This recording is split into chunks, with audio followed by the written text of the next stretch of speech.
Paz do Senhor, irmãos. 2 Timóteo, capítulo 3, versículo 16 até o versículo 17, diz: Toda a escritura divinamente inspirada é proveitosa para ensinar, para redarguir, para corrigir, para instruir em justiça, para que o homem de Deus seja perfeito e perfeitamente instruído para toda boa obra. A inspiração e a autoridade das Escrituras.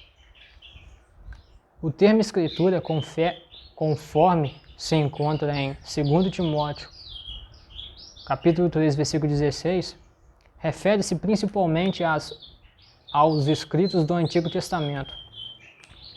Há evidências, porém, de que escritos do Novo Testamento já eram considerados escrituras divinamente inspiradas, por volta do período em que Paulo escreveu 2 Timóteo,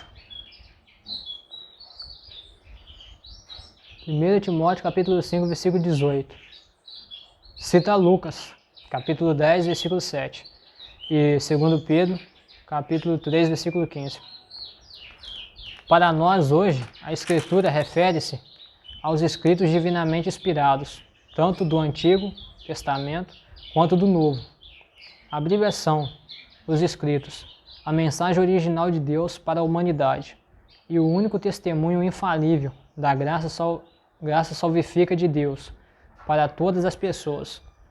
Paulo afirma que toda a Escritura é inspirada por Deus. A palavra inspirada provém de duas palavras gregas, theos, que significa Deus, e pneu, eu não sei como é que faz isso não, que significa respirar. Sendo assim, inspirado significa respirado por Deus. Toda a Escritura, portanto, é respirada por Deus. Não é inspirada não, está falando aqui respirada. E é a própria vida. É a própria vida. A palavra de Deus.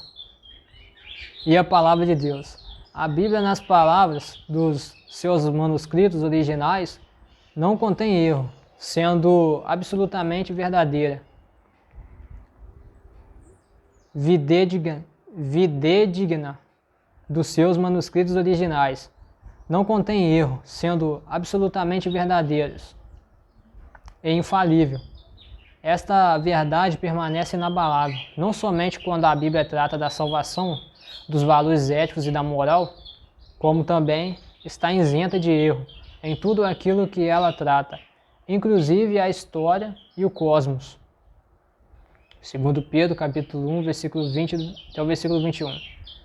Também a atitude do salmista para com as escrituras do Salmo 119. Os escritores do Antigo Testamento estavam conscientes de que o que disseram ao povo e o que escreveram é a palavra de Deus. 2 Samuel, capítulo 23, versículo 2. Repetidamente os profetas iniciavam suas mensagens com a expressão: assim diz o Senhor. Jesus também ensinou que a Escritura é inspirada, palavra de Deus, até em seus mínimos detalhes. Mateus capítulo 5, versículo 18. Afirmou também que tudo quanto ele disse foi recebido da parte do Pai, e é verdadeiro. João capítulo 5, versículo 19.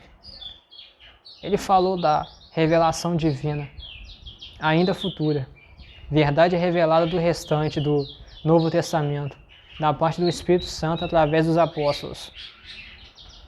João capítulo 16, versículo 13.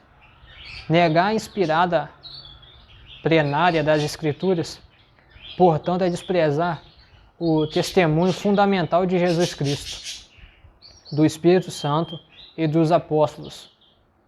Além disso, limitar ou descartar a sua inerrância é depreciar sua autoridade divina. Na ação de inspirar os escritores pelo seu Espírito, Deus, sem violar a personalidade deles, agiu neles de tal maneira que escreveram sem erro. 1 Coríntios capítulo 2, versículo 12 até o versículo 13. 2 Pedro, capítulo 1, versículo 20 até o 21.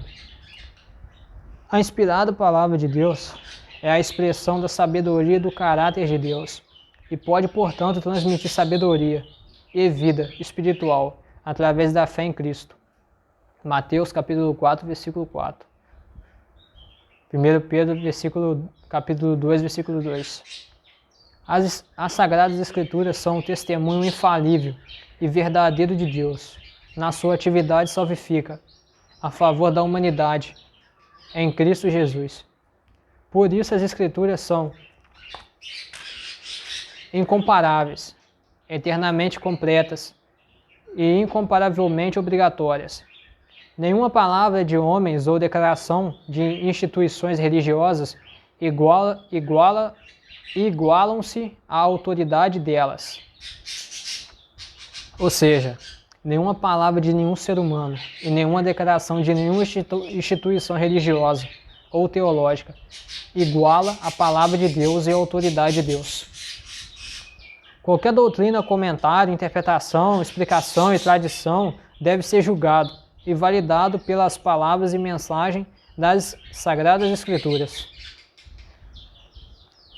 As Sagradas Escrituras, como a palavra de Deus, devem ser recebidas, cridas e obedecidas como a autoridade suprema em todas as coisas pertencentes à vida e à piedade. Mateus capítulo 5, versículo 17. Na igreja, a Bíblia deve ser a autoridade final em todas as questões de ensino, de repreensão, de correção, de doutrina e de instrução na justiça. Ninguém pode submeter-se ao senhorio de Cristo sem estar submisso a Deus e à sua palavra como autoridade máxima. Só podemos entender devidamente a Bíblia se estivermos em harmonia com o Espírito Santo. E é Ele quem abre as nossas mentes para compreendermos o seu sentido e quem dá testemunho em nosso interior da sua autoridade. Aí você pode ver aí o vídeo sobre 3 classes de pessoas que falam sobre isso, né? Aqui é interessante porque a gente pode estudar, né, que facilita, né?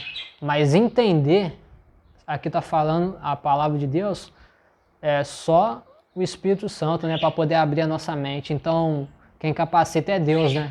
Eu já vi relato de muitas pessoas que mal sabiam ler, né? Que nunca entrou na escola, mal sabiam ler e aprenderam sozinho, né? E hoje lê a Bíblia e... Então é Deus que... Quando é Deus que está no comando é outra coisa, né? Devemos nos firmar na inspirada palavra de Deus para vencer o poder do pecado, de Satanás, do mundo em nossas vidas. Mateus capítulo 4, versículo 4. Tiago capítulo 1, versículo 21. Todos na igreja devem amar, estimar e proteger as Escrituras como um tesouro, tendo-as como a única verdade de Deus para um mundo perdido e moribundo. Devemos manter puras as suas doutrinas, observando fielmente os seus ensinos, proclamando a sua mensagem salvífica, confiando-as a homens fiéis e defendendo-as contra todos os que procuram destruir ou distorcer suas verdades eternas. Ninguém tem autoridade de acrescentar ou subtrair qualquer coisa da Escritura. Um fato final a ser observado aqui: a Bíblia é infalível na sua inspiração, somente no texto original dos livros que lhes são inerentes. Logo, sempre que acharmos nas Escrituras alguma coisa que parece errada, ao invés de pressupor que o escritor daquele texto bíblico cometeu um engano, devemos ter em mente 3 possibilidades no tocante a um tal suposto problema.